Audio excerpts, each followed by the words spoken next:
Hello बच्चों, hi I Purvi. Welcome to our personal tutor channel. आज हम लोग कक्षा 8 वसंत का तीसरा पाठ पढ़ने वाले हैं, बस की यात्रा। तो चलो शुरू करते हैं यह पाठ। हम 5 मित्रों ने तय किया कि शाम 4 बजे की बस से चले।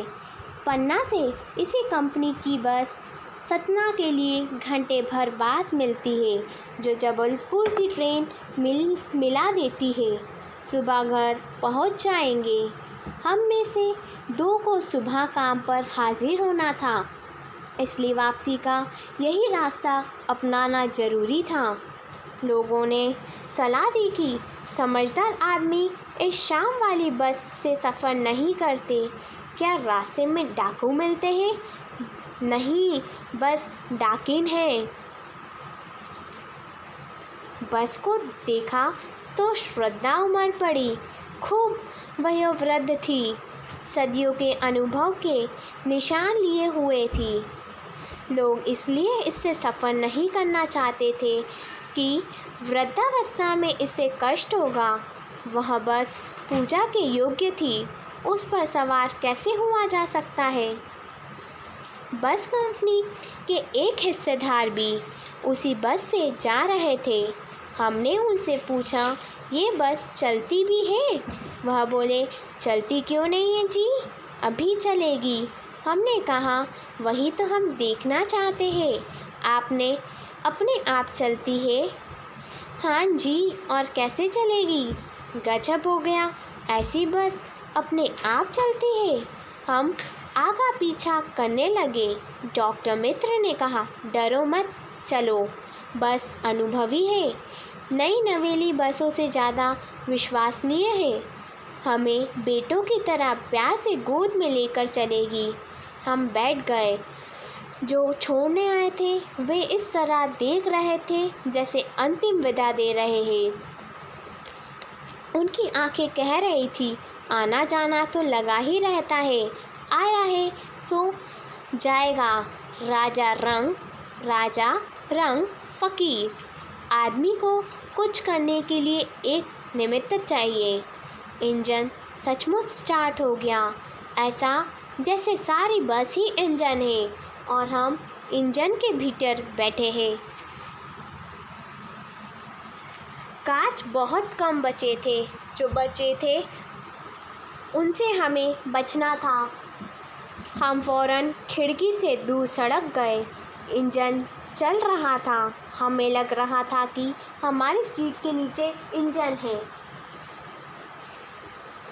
वह सचमुच चल पड़ी और हमें लगा कि यह गांधी जी के असहयोग और सविनय अवज्ञा आंदोलन के वक्त अवश्य जवान रही होगी। उसे ट्रेनिंग मिल चुकी थी। हर हिस्सा दूसरे से असहयोग कर रहा था।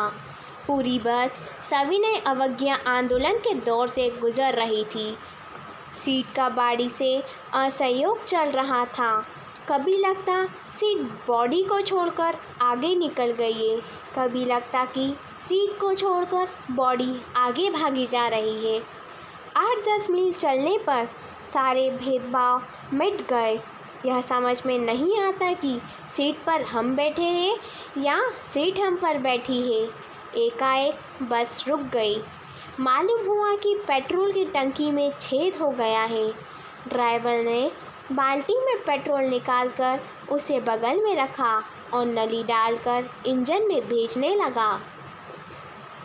अब मैं उम्मीद कर रहा था कि थोड़ी देर बाद बस कंपनी के हिस्सेदार इंजन को निकालकर गोद में रख लेंगे और नली से पेट्रोल पिलाएंगे, जैसे माँ बच्चे के मुंह में दूध की शीशी लगाती है। बस की रफ्तार अब 15-20 मील हो गई थी। मुझे उसके किसी हिस्से पर भरोसा नहीं था। ब्रेक फेल हो सकता है, स्टीयरिंग टूट सकता है। प्रकृति के दृश्य बहुत लुभावने थे। दोनों तरफ हरे भरे पेड़ थे, जिन पर पक्षी बैठे थे। मैं हर पेड़ को अपना दुश्मन समझ रहा था।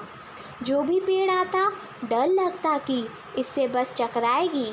वह निकल जाता तो दूसरे पेड़ का इंतज़ार करता। झील दिखती तो सोचता कि इसमें बस गोता लगा जाएगी। एकाएक फिर बस रुकी। ड्राइवर ने तरह तरह की तरकीबें की पर वह चली नहीं। सविनय अवज्ञा आंदोलन शुरू हो गया था। कंपनी के हिस्सेदार कह रहे थे, बस तो फर्स्ट क्लास है जी, यह तो इत्तेफाक की बात है। श्रीन चांदनी में वृक्षों की छाया के नीचे वह बस बड़ी दयनीय लग रही थी। लगता जैसे कोई वृद्धा थक कर बैठ गई हो।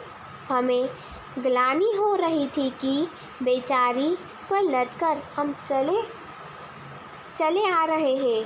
अगर इसका प्राणांत हो गया तो इस बियाबान में हमें इसकी अंत्येष्टि करनी पड़ेगी। हिस्सेदार साहब ने इंजन खोला और कुछ सुधारा। बस आगे चली। उसकी चाल और कम हो गई। धीरे धीरे वृद्धा की आंखें की ज्योति जाने लगी।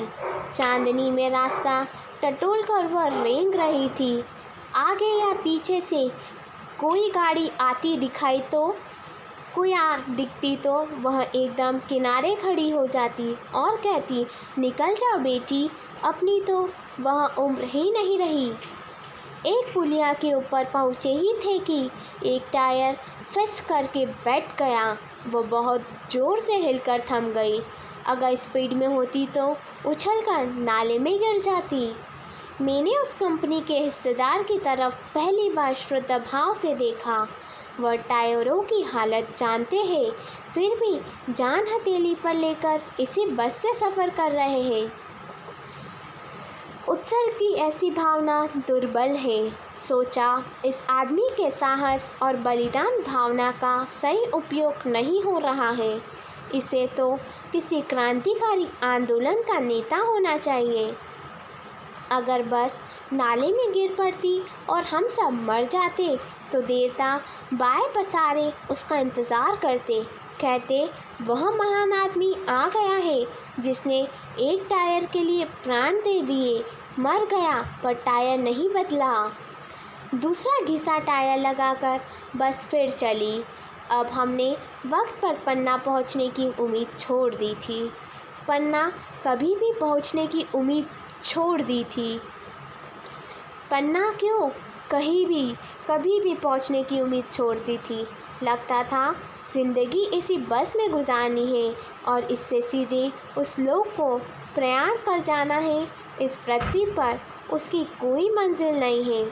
हमारी बेताबी तनाव खत्म हो गए। हम बड़े इत्मीनान से घर के तरह बैठ गए। चिंता जाती रही। हंसी मजाक चालू हो गया।